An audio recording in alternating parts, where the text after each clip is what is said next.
ไม้พร้อมกันไหมพร้อมกันแม่เอาไม้ยืนงามๆเอาไม้ไทย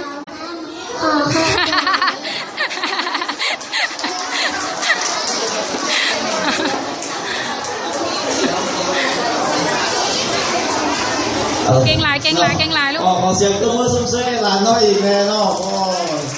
ถือว่ามีผู้เจ้าผู้งามเนาะ